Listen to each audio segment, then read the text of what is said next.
What's up? It's Lex in a Box, sponsored by the Sid Factory, and you are now tuned into a very new episode featuring a very special guest, Mr. 936. How you doing, Mr. 936? What's happening? Oh, I'm feeling mighty good right now. How you doing? I'm good. Took you long enough to get me out here. Oh, no, come you didn't. on. You trying to call me out, y'all? No, I'm you here now. didn't. I'm here now. Look, it was gonna take time regardless. It takes time for greatness now. You got that. Don't do You me got like that. that. Don't do me like that, all right? You got that. Well, I'm so happy to have you in the house right now, all right? We're I'm at happy to Nexum be here. Studios. I'm so happy to have you a part. And again, we are working together and we're about to have a good time. I'm trying to get into the tea. Let's get it. All right, cool. Now, Mr. 936, I was calling you Mr. 963. A lot of people, get that, mixed up because the radio station I work for is Hot 96.3. So a lot of times people are sitting there be like, oh, no, wait, I saw 963, but then I saw 936. Exactly. Which one is it? And So, you know I'm borderline dyslexic. Don't play with me. Okay, you over here flipping I didn't these know numbers. that. I didn't know that. Look, You know I'm what from saying? Dallas now. Okay, and speaking of Dallas, you are from the outskirts, Nacogdoches, right? Or Centerville? Center. Center, I'm Texas. from the big old city of Center, Texas. You know what I'm saying? Well, actually, I spent the majority of my life in Center, Texas. I'm really from like all over East Texas. I've been in Shelbyville. I've been in Tennehaw. I've been in Lufkin. I've been in Nacogdoches. I've been in Diboll. I got family in Timpson and Garrison and I'm you can't miss me in the 936. But the majority of my life was in Center, Texas. I was born in Center, Texas, so therefore I'm from Center, Texas. Okay, sweet. Well, let's talk about Mr. 936 right now. You have the name Mr. 936 and you have Dim Dirty. Okay, where did Dim Dirty come from? Dim Dirty came first, and it was just something. I mean, when I first started, I started this whole thing, September 1st, 2001, well over 20 years ago. And my brother was incarcerated at the time. So he's Dim, I'm Dirty. Now, where I get the Dirty name from, it really came from the street, and it came from the street. I just leave it right there. So when I came up with the promo company, I put them both together because I wanted to have a foundation laid when my brother got home from prison, and that's what I did. I put both names together. So Dim Dirty Entertainment. So that's where it came from. Okay, cool. Now we know that Mr. 936 is the area code for East Texas, right? It is. And Dim Dirty is now coming from your brother, right? And you kind of merging those two names together, right? Yes. So where did you promoting the clubs and you come in club promoter, entrepreneur, how did that even start? Man, actually, honestly, it really fell in my lap. A lot of people always ask me, man, how did you get into this? Did you go to school? Yeah. Did somebody sign you on? Who hooked you up? It all actually just kind of fell in my lap. I mean, literally, it just literally fell in my lap. I mean, did you know people that worked in the club industry first? I knew nobody.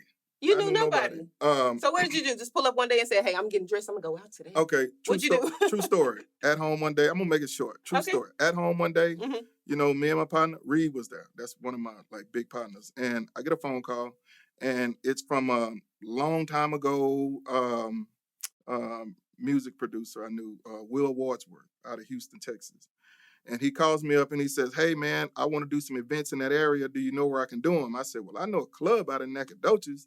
He was like, well, go over there and, see if you can strike a deal and see if I can come down there and hook some stuff up. So I went out there, I talked to the club owner, told him what he was trying to do and arranged a meeting and sat in on that meeting. And Will was like, well, hey, man, I'm going to need somebody out here to, to promote, hand out flyers, put out posters and stuff.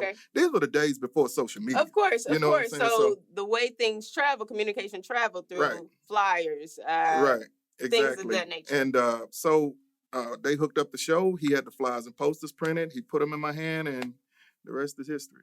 Okay. So you say you went ahead and started passing out these flyers, these promotional ads, things like that. So, and then you went on to become a photographer. How did that happen? I mean, after so first of all, the first event was the Lil Kiki car show and concert. Okay, so that particular night when we did the show, well, I had done all the promoting. So after that, it was pretty much like my job was done. You know what I'm saying? So all I had to do was pretty much show up and get paid. And so while I was there, I wasn't doing nothing. And Will and his wife was there, and they had this, they had the Polaroids, the backdrops and stuff Yeah. like that. And they was Yeah. like, East Texas ain't really hadn't seen anything like that. And so they was like, a lot of people was trying to get pictures. So they was like, man, can you help me out? You know what I'm saying? So I started helping out. And from there, I just, so from there, I would promote the parties. And then the night of the party, I just started taking pictures too. So it just kind of grew and it just kind of snowballed from there. You know what I'm saying? So I was promoting the parties and then I was like the picture man too. So, I mean, it was a whole lot of fun. Oh, I bet it was. It was a lot of fun. As you always say, you were getting paid to party. And exactly. Whew. I'm serious, but I tell people all the time, I mean, you got to understand this. It's a wonder I'm still standing. 20 plus years of just getting paid to party. I mean, people spend good money to party. Yeah. You know what I'm saying? And just imagine if you could party for free. If you could party for free, come on, man. You know how Everybody great that would be? Party. And I know it. But then to say, hey, you get paid to party? I literally got paid to party for over 20 years. It's a wonder. I mean, physically, I'm just surprised I'm still here. You know what I'm saying? So, and it was like the harder I partied, the more I got paid. So, go figure. Now, you're this club promoter, right? And I'm sure there's other competition coming by, throwing their own parties, throwing their own events. What separated yours from the rest? Well, it was a lot of promoters that came and went, but my events, people knew what to expect. And what was that? A wild ass good time. Just gonna be honest with you, a wild ass good time because they already knew basically it's just like what's understood ain't got to be explained. They knew my events. They knew what they could and couldn't do. They knew what to expect. What was off limits, if you don't mind me asking? What was off limits? Yeah, not a lot. Exactly, because it was a wild ass event. But it was. Give me one thing that was just off limits. We're not tolerating that. One thing that was not tolerated. PCP, dip smokers. I don't know if y'all know about that, in the Dallas area. Help us out, because we some city folk. Okay, well, in the city, I don't know, y'all call it dip, you could call it water, you call it wet or whatever like that, but people did a lot of things in my parties that I really don't care to discuss, but man, I'm going to tell you something, that was just like a no-no. It was like, we will not do that. You know what I'm saying? So, and people already knew that, you know what I'm saying? Because a couple of people tried, and not only did you get put out the club, you got put off the property. You know what I'm saying? Don't come back. You know what I'm saying? So that was like a big no-no. But other than that, I mean, it was just pretty much like anything goes type of thing. It was kind of like Las Vegas in the country or something, because I would always say, ain't no club like Chocolate City, man. You know what I'm saying? What happens in Chocolate City stays in Chocolate City. It was some wild things that went on there. I can only imagine. Now, you went through, high moments. You also went through very low moments. Let's talk about your highest moment being a club promoter. My highest moment. Yeah. I would have to say my highest moment was when I walked out of the club with $10,000 in profits in my pocket. Just you alone. Just me by myself. And nobody knew I even had it in my pocket. I didn't tell nobody. Now, did you bring somebody special out that night? What kind of fueled that 10K? Zero. Zero. Okay, Zero was in the house. Yes, zero. All right. I mean, let me tell you something. It was shoulder to shoulder in that thing. I mean, standing room only. And I mean, Zero had it he had it packed. I never forget, he pulled up in front of the door. He didn't go park on the park. He literally pulled up and his grill is in the front door of the club, And he's got the 300 Chrysler and he's got the Lambo doors on it and got the swingers poked out on it. And he gets out, a lot of times, you see artists pull up, they got drivers, they got entourages and stuff. No, he pulled up by himself, one deep. Wow. When he say One Deep Entertainment, he pulled up one deep. And I never forget, you know what I'm saying? As soon as he pull up, you know what I'm saying? I'm standing there with his back end, you know what I'm saying? And I'm like, hey man, let's go over here, go and drop this back end on you. He was like, for what? No damn punk. They ain't gonna fool my bread. And he's standing there and he literally counted his back end like all these people standing around taking pictures and trying to get to him, and he's just standing there, just kind of a big fistful of money. I just thought it was the craziest thing. Let me ask you this. In such a small town like Nacogdoches, how are you getting artists like Zero and Lil Kiki to come out and perform at your events? Well, I mean, man,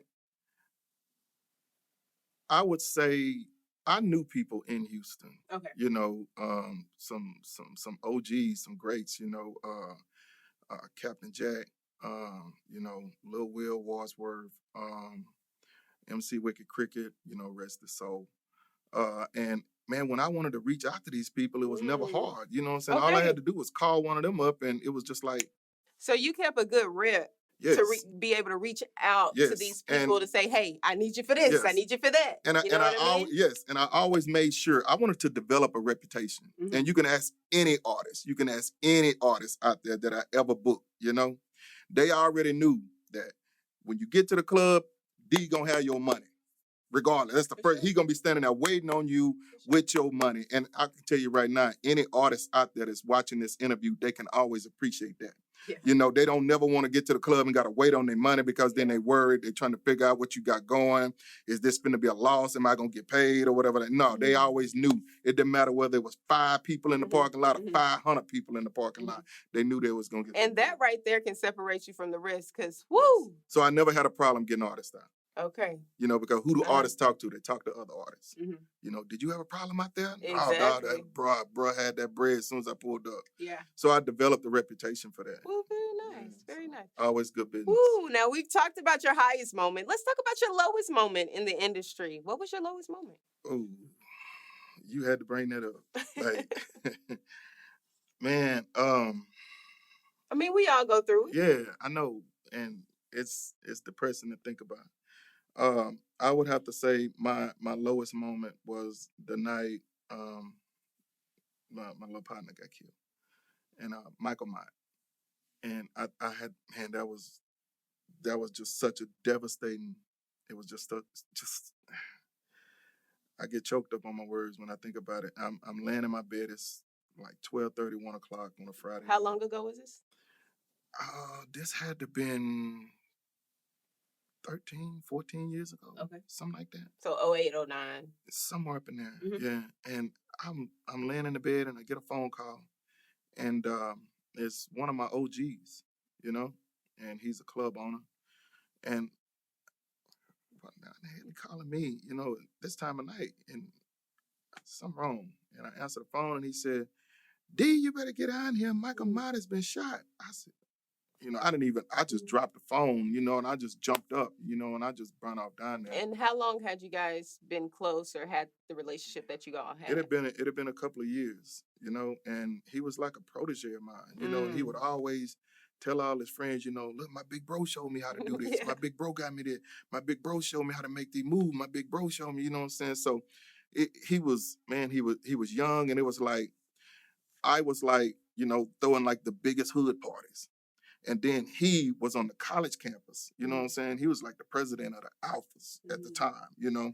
And so the Alphas, they was just like running the whole SFA campus at the time, you know what I'm saying? And he was like throwing like the biggest college parties, you know what I'm saying? And he and I collaborated, and we started putting these college parties and these hood parties together, because before then, that didn't happen. Gotcha. The college didn't party with the hood didn't party with the college. Got it. So until me and him collaborated, you know, that never happened.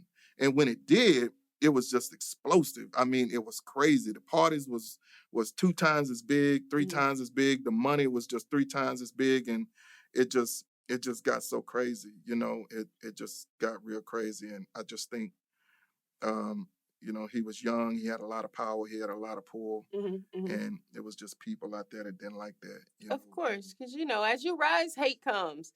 So with that being said, how did you stay away from kind of like the violence and just the danger of it all? I mean, you know, watching my back, you know, keeping my guard up, you know, because it didn't miss me. You know, there were robbery attempts, you know what I'm saying? There were attempts. A lot of people don't even know that. Yeah. You know, a lot of people don't know that, but there were robbery attempts. There were attempts on my life.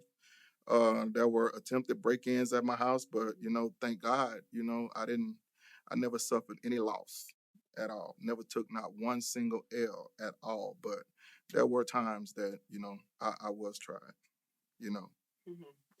One particular night, I'm leaving the club, and I'm actually the last one to leave the club, and I'm locking up, and I'm pulling out, and there's a car in the middle of the road that's just blocked in, and then I see another car pulling up from behind me, and it just got real crazy, man. And there was guns drawn. They tried to break my window out. You know what I'm saying? And I just had to just zip out of there.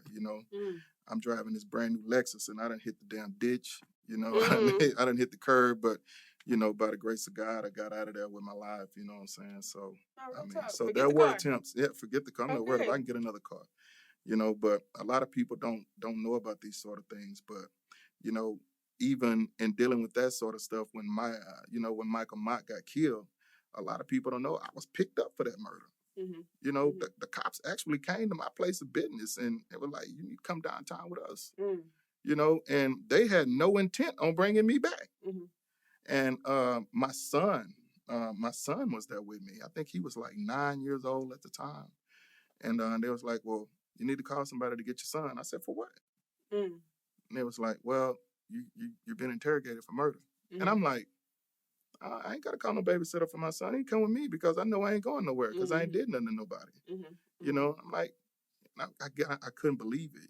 They actually looked at me as a suspect, Right. And, and I get on there downtown, and I'm like, why in the hell would I kill Michael Mott? Why? The amount of money we was making, they said, well, with him out of the way, then you make all the money. Reasonable cause. I said, sir, you don't understand. I said, with him out of the way, I can never have a collaboration like that again. Right. It won't be no more hood college parties. Right. And once you explained that to them, did they understand? They backed off. Okay. Yeah, they backed off. And you were able to go home. I walked right back out of there. Good. My son was in the interrogation room with me. Because I had nothing to hide. I had nothing to hide. So that was that. So now we're talking about the lowest of lows, and yes. Yeah. That's really a really big low. Yes, Can we come back we're up, going to come back up in just a little bit. But during one of our phone calls, you mentioned, how crazy work could be for you, because again, you were getting paid to party. Yes. So it got so crazy to the point with the ladies, with the women, okay, that you went and got a vasectomy. I did. What the hell is going on? Man, listen, when you in the club business, okay? And I ain't gonna lie, I'm not trying to toot my own horn or nothing like that. Toot. But but I was like up here, you know what I'm saying, top dog. You know what I'm saying? And it was like, the females that came, and they just came, and they constantly throw themselves at you. And you caught them. And well, there was some. They was throwing and you gotta understand. There's some out there that just simply don't take no for an answer. Gotcha. They just keep coming back, and they just keep waiting, and they say, I guess if I can just keep trying, I'm gonna catch them in a moment of weakness. And some of them did. Okay. Some of them did, and it just got to the point to where, well, this is your baby. Well, nah, this is your baby. Or this, and I just got sick of that. So you carried yourself to the doctor and said, "Hey, this is what it is. That's it. I'm done. I'm not gonna have to deal with this no more. I don't want to pay no more child support." Gotcha. So how many kids do you have? 4. 4. You coming with it, man? Come on, Lex. Hey, come on. Really? What did you expect? We're sitting up here talking about your son. We're sitting up here talking about a vasectomy. I need to know. That's 4. Possibly 5. Okay. And I'm not gonna lie. I'm 100. I told you I was gonna be 100 with you. I'm gonna be 100 with you. For sure. And we appreciate that here on Lex in the Box, okay? Because I'm really sure that there are gentlemen here, especially in the city, okay, that really go through the same thing, where they're having a good time and one thing leads to another, and now, your girl is pregnant. I feel like I was doing the responsible thing. I felt like it was just being responsible. If I don't want no more kids, okay, if I don't want no more kids and I don't want no more, children blamed on me, okay, and I know I don't want any more kids, well, why not? Let's just take care of this. We ain't got nothing else to worry about. And even after I had the procedure done, I still had 2 that tried to lay it on me, because when I had it done, I didn't tell nobody. So I was just like, nah, I'm done with you, because not only, you know what I'm saying, not only you been with somebody else, you done let it, ski. Like, nah, man, you can't do nothing else, you know what I'm saying? So it's all good. I'm straight. So let me ask you this. Being that you know what you know now, Yeah. What advice would you offer to the younger generation who is just stepping foot into that club industry, that promotion industry? What advice do you have for them? Would you wait as long as you did to have a vasectomy? Man, be responsible. Know what you want, and go for it. But at the same time, it's all kind of traps out here. Oh, yeah. The traps are out there. They've been set. Those traps stay out there, and just you gotta keep your guard up all the time. Because they're gonna come at you like all the time. They're gonna constantly come at you all the time. You gotta be ready. You gotta be ready. Stay ready. If you stay ready, you ain't gotta get ready. There you go. That's what I tell them. There you go. Stay ready. There you go. Now let's talk a little bit about Hot 96.3, okay? Hot 96.3. It's the radio station. Yes, the radio Yeah. station. As I was driving down to Nacogdoches, you actually gave me a shout out on the radio. So thank you. Okay. Yeah, The little alright, Alexa in the that's box what's was up. coming through. Okay. What was that? Down I-75? I don't know where you were. Where were you at the time? Were you on 175? I don't know where you were at the I don't time. know. I was just I like, don't I don't know. know if she can hear me or not, but she's Look, gonna let get me this shout tune out. in. Okay, Right? 96.3. I'm here. Well, thank you so much for that. Like you said, a lot of people ask you if you ever went to school for that or anything. How did you get into radio? You know what? It started when I was young. When I was like 14, 15 years old, I was really starting to get into girls, you know what I'm saying? And, I would sit up on the phone a lot, and I noticed a lot of girls would always tell me, you sound good on the phone. They would say, man, you sound good on the phone. And I heard that from multiple, girls, you know what I'm saying? They would always say, you sound good on the phone. Never knew what that exactly meant. I don't know what good on the phone meant, but I realized one day that I had a voice, you know? I mentioned MC Wicked Cricket a little bit earlier. Yeah. And that's really how I got into, MCing and, hyping clubs up and stuff like that. Because I was already promoting them and I was already taking pictures and stuff like that. But I used to see Wicked Cricket get up here on this mic and just interact with the crowd. And it was just like magic. This dude, I was like, man, this dude can really like work a crowd. You know what I'm saying? So, man, I ain't even gonna lie.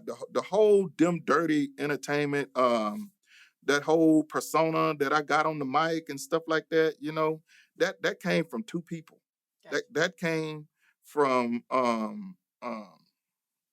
that came from Captain Jack out of Houston and MC Wicked Cricket. I just took them two people, put them together, and brought them to the country. That was it. Gotcha. I mean, I literally just rolled them up into one and brought them to the country. That was it.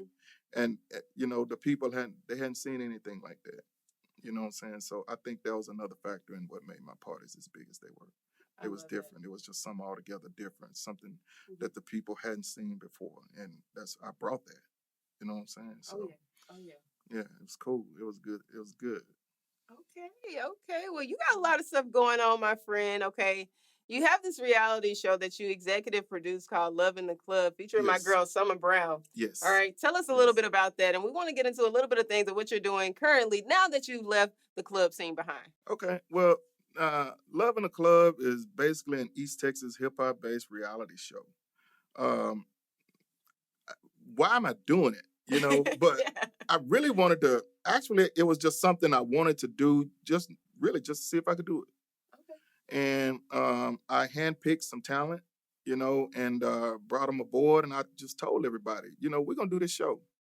And we're going to see if we can do it. So everybody was game for it. You know what I'm saying? And I was like, hey, y'all, if y'all get y'all some shine off of it, you get your deal off of it or whatever like that, whatever, go for it. You know what I'm saying? But we really going to do it just to see if we can do it. And we put a couple of slots together and we realized, hey, we pretty good at this. You know what I'm saying? So we just kind of kept it up. We just kept it going, and it's still rolling. Matter of fact, we're getting ready to drop 5 new episodes here in a couple of weeks. So yeah, look for it. You know what I'm saying? Okay. Love in the Club, man. Love and the Club, man. Now, what are y'all showing on this reality show? I know it's artists, is it them in the studio? Is them breaking into the game? Interviews? What are we looking forward to? It's basically the ins and outs, the ups and downs of an artist trying to get off the ground. Gotcha. A lot of these reality shows you see, these people are already celebrities. They're already stars, Well, Love in the Club shows the struggles of an artist or a model or whatever like that.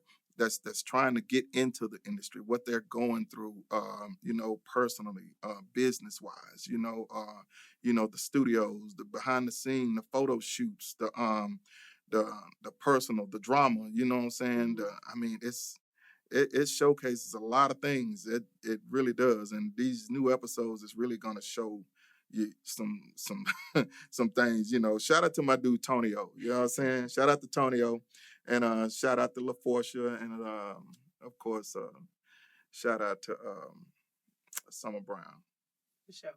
My girl Mona Lisa too. I can't leave her out. Okay, Mona Lisa. Yeah, I can't leave her out. So you're gonna see a lot. You know what I'm saying? So okay, well, we're looking forward to, now that you've left the club scene behind, okay, we can look forward to loving this club. What else you got going on?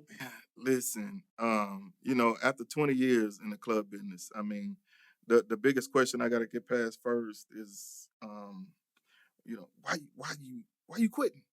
Why would you want to quit? Yeah. Why you want to quit this? Mhm. And man, I just tell everybody, man, 20 years, bro, 20 years. Yeah. It's really, I want to pursue other, you know, other goals.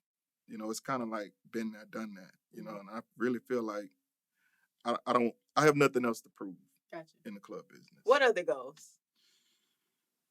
Give me at least one. You got to give us at least one. Lex, you be digging. I swear, Look, man. you can't be surface level with us. We want to know. Well, I'm really looking into opening up some new businesses and stuff, you know, because I mean, I'm a spiritual person. I pray a lot, you know, and I feel like that's why I've been successful as I have. So I pray a lot.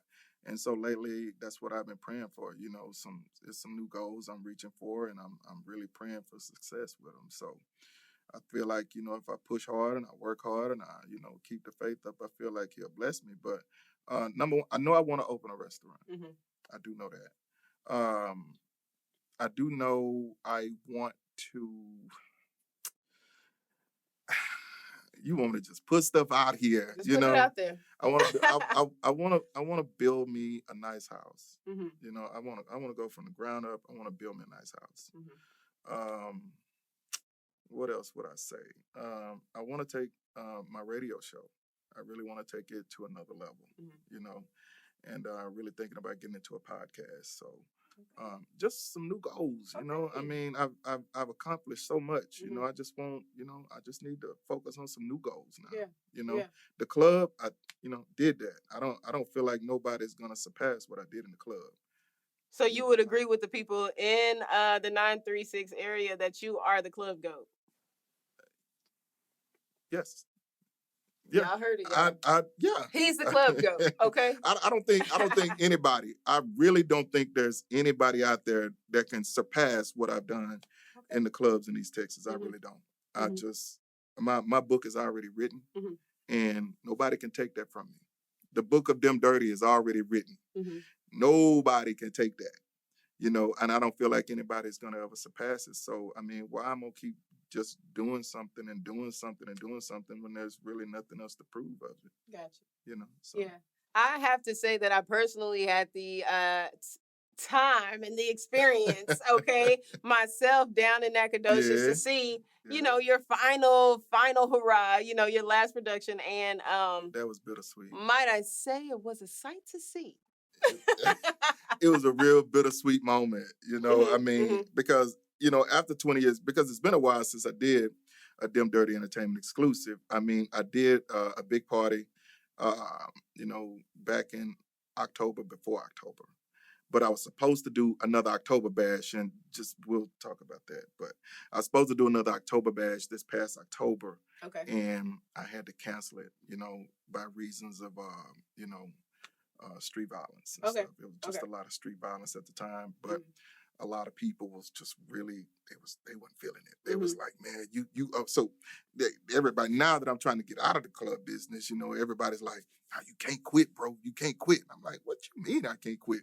You owe us one more October bash. You know what I'm saying? Yeah, I'm like, bro, it didn't happen. I can't bring it back.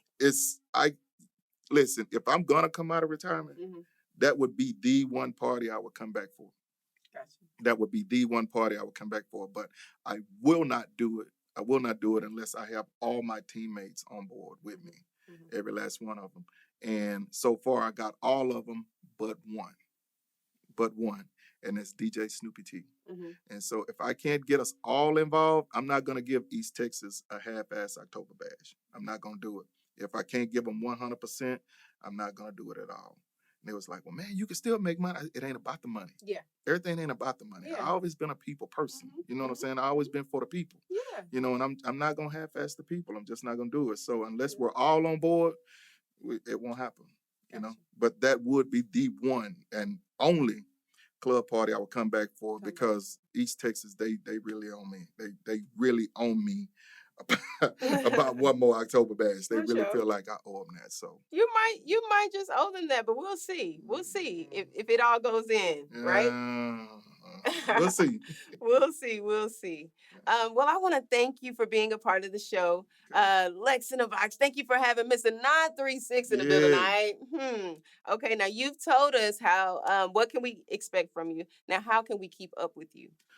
Man, you know, you can always hit me up. I'm on that book. You know what I'm saying? I'm on that little blue app. You know what I'm saying? I ain't never been big on Instagram. I never been big on Twitter, Snapchat, none of that. So Facebook. You gonna find me on that book. You know what I'm saying? The book is what made me. The book is where I am. So D Henry, D-E-E Henry, D-E-E-H-E-N-R-Y. That D Henry. That's where you're gonna find me at. So if you ain't gonna find me on there, it's gonna be hard as hell to find me anywhere else. Now I am on Instagram. I am, you know, and I am on Twitter. I am on Snapchat. You know what I'm saying? But if you want to find me, you're going to find me on that blue app. So, all right, that blue app, y'all. Y'all heard them first, y'all. Yeah, so. All right, well, it's your girl, Lex in the Box, Mr. 936 in the building. I want to thank you for coming to the show, all right? Thank you. I appreciate it. You are very, very welcome, all right? Remember, we are sponsored by the Sid Factory here at Nexum Media Studios. It's your girl, Lex. Stay tuned.